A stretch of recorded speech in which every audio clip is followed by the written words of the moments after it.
¿Y por qué poquito? Por Dios, realmente por qué poquito se le escapó a Lanús, que había hecho un partido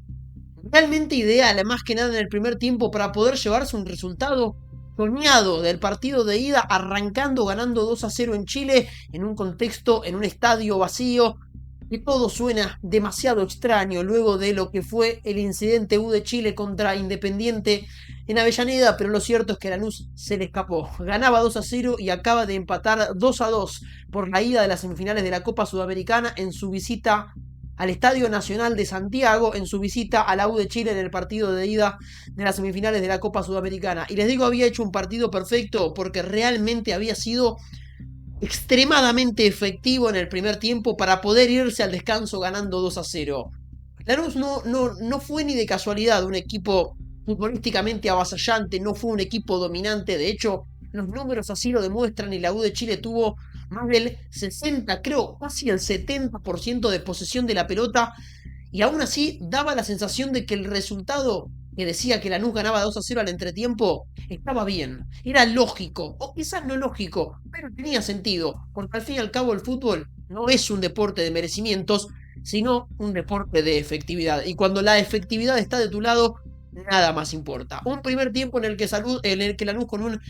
4-4-2 podemos decir, porque obviamente en la planilla va a aparecer Marcelino como una especie de enganche, pero terminó jugando con y sin pelota más cerca de Castillo que de otra cosa, con Salvio y con Carreras bien replegados cerca de Medina y de Cardoso, para que con dos líneas de cuatro cerradas, compactas, bien marcadas, donde no haya espacios por dentro, donde por fuera Carrera y Salvio puedan replegarse bien, Lanús con un 4-4-2 fue a buscar a Chile justamente eso. No ser atacado, no ser superado, no dejar demasiados huecos entre las líneas, que no lo ataquen con superioridad numérica, quedarse entregado a quizás algún contraataque, algún contragolpe, algún error del equipo rival. Ya había jugado contra equipos argentinos, corramos el incidente de Lanús y de Independiente, perdón, y varias veces lo dijeron en la transmisión que en su visita a Chile Estudiantes había ganado haciendo varios goles de contragolpe, lo que marcaba que quizás la Universidad de Chile cuando va a buscar para adelante, que ahora nos vamos a meter puntualmente en eso, deja algunos espacios, tiene algunas dudas defensivas. Y justamente así llegó el primer gol de Lanús, con una imprudencia en salida del lado de Chile, que tenía casi todo el equipo parado de mitad de cancha para adelante, como jugó casi todo el primer tiempo y gran parte de la segunda parte también, casi siempre jugando en campo granate la U de Chile, y así se distribuyó el partido durante casi la enteridad de los 90 minutos. Un error en salida, Ormozábal que toca para adentro, un error creo que de Calderón que deja, le queda primero la pelota un poco corta, luego quiere jugar para el costado con un Castillo encima que después con toda la inteligencia del mundo termina levantando la cabeza y pegándole de primera para hacer el primer gol del partido. Algunos ratitos después, un mano a mano de Salvio, bien ganado por la derecha, lo encuentra otra vez a Castillo como 9 de área, que no es el jugador más estético, pero de vuelta. Lanús es un equipo efectivo, que hoy fue efectivo en su interpretación del partido y que fue efectivo lógicamente pensando en el arco rival. ¿Qué le faltó a la efectividad? Bueno, poder traerse lo que había trabajado y no conceder ese penal en el último instante, pero ya nos vamos a meter ahí. La realidad es que se iba al primer tiempo con dos goles en los momentos claves y antes de la media hora estaba ganando una semifinal por 2-0 y estaba cómodo, Lanús estaba cómodo con el partido. La U de Chile la tenía mucho, ahora sí con un equipo que tiene mejor toque de pelota, porque Asadi, porque Guerrero, porque Altamirano, porque Guerra, porque Aranguis, son jugadores que necesitan de tener la pelota, son jugadores que por lo general tienen despliegue, tienen movimiento, tienen gambeta, tienen uno contra uno, lo demostró Guerra, lo demostró Guerrero. La realidad es que el U de Chile es un equipo por lo menos interesante de ver. Obviamente hoy no tuvo todas las luces y demás, pero la realidad es que yo creo que hoy no tuvo todas las luces, hoy no tuvo todas las facilidades, porque realmente Lanús fue un equipo sólido, defensivamente sólido. Realmente cuando se replegó, se tiró hacia atrás. Es cierto que quizás se replegó demasiado, que quizás entregó demasiado la pelota. Es cierto, no salió a jugar de igual a igual el primer tiempo, ni tampoco la segunda parte, obviamente ya con el resultado a su favor. Pero la realidad es que la efectividad en el fútbol manda. Y cuando vos tenés la posibilidad de ser efectivo, cuando vos sos verdaderamente efectivo, creo que cualquier análisis queda totalmente en segundo plano, a pesar de que nuestro trabajo obviamente sea el análisis táctico del partido. La realidad es que Lanús defensivamente fue un equipo impecable, una muralla, un doble 4-4 con los cuatro mediocampistas y los cuatro defensores que le imposibilitaron a una Universidad de Chile tiene la intención de jugar mucho por dentro, y ustedes fíjense la posición de Altamirano, que en ningún momento se arrimó más a la derecha, en ningún momento se arrimó más a la izquierda, en ningún momento se pareció a un tercer mediocampista, siempre fue un enganche y conservó la mitad de la cancha. En el primer tiempo casi que no apareció solo. Ahora, hay una realidad en el fútbol, que es cuando vos obviamente entregás la pelota, jugás a lo defensivo, y lo destacábamos con Racing ayer, y vos te sentís inferior, de alguna manera terminás emparejando el fútbol, emparejando lo deportivo con una cuestión de entrega física, corriendo de más, lo que decíamos, el retroceso de Salvio, el retroceso de Carrera, y lo que marcábamos ayer con el retroceso de Conegni y de Solari en el partido de Racing en el Maracaná. Ahora, lo que tiene el fútbol, intachable, que el físico es finito, en algún momento se acaba. Y cuando Lanús empezó a sentir el cansancio, cuando Lanús empezó a sentir que hacía ya muchos minutos no tenía la pelota, corría detrás de ella, y por lo cual, lógicamente, cuando vos corres más atrás de la pelota que tu rival, terminás generando un cansancio extra. El lado de Chile no encontraba los espacios, pero Lanús empezó a sentir algún cansancio, el lado de Chile con alguna modificación terminó encontrando frescura, y me animo a decir,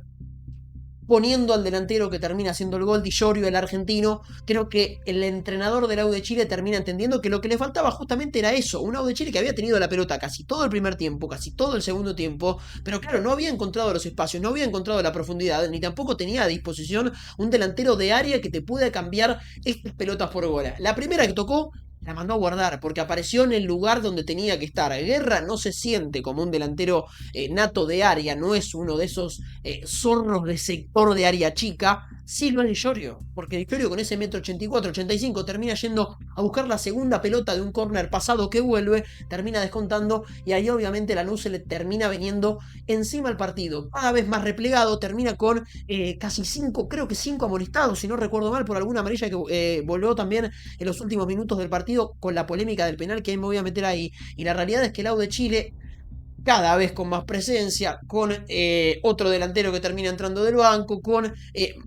una cuestión física quizás que llegaba mejor parado el segundo tiempo que Lanús, por el despliegue que había hecho, obviamente tratando de aguantar el resultado en parte del segundo tiempo, y más cuando estuvo 2-1 arriba, termina encontrándose con ese penal polémico. La realidad es que polémico. Yo creo que hay un apoyo por parte del defensor del AU de Chile que cabecea por sobre el defensor de Lanús, y creo que se podría haber interpretado como una infracción, o a lo sumo como una mano casual,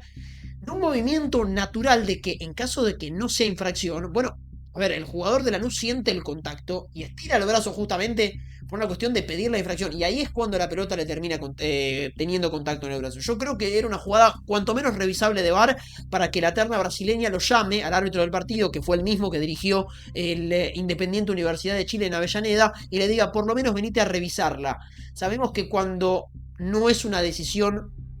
errónea por parte del árbitro, netamente errónea,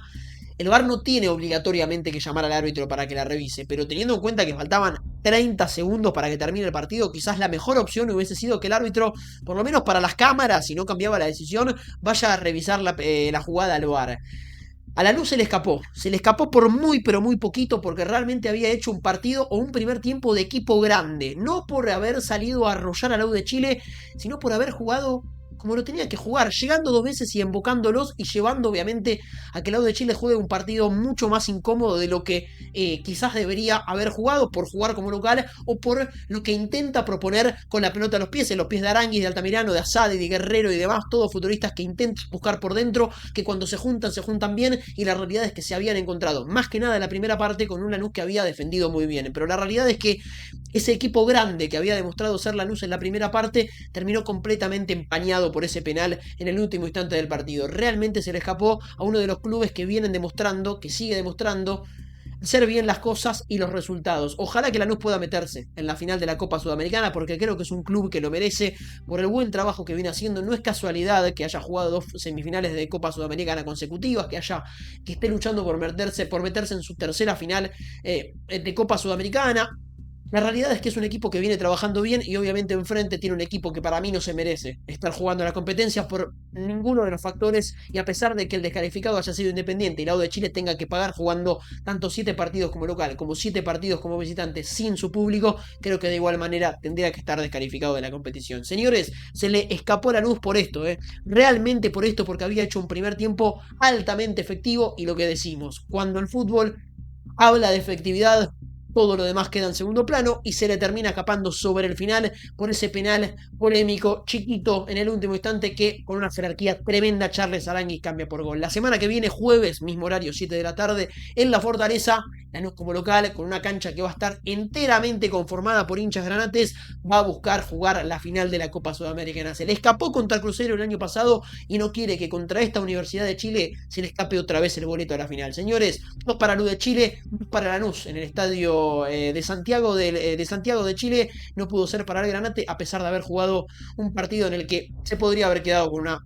diferencia favorable. Muchas gracias por ver y por acompañar y nos reencontramos la semana que viene con Racing primero, con Lanús después y con mucha acción para definir quiénes son los finalistas tanto de Copa Libertadores como también de Copa Sudamericana.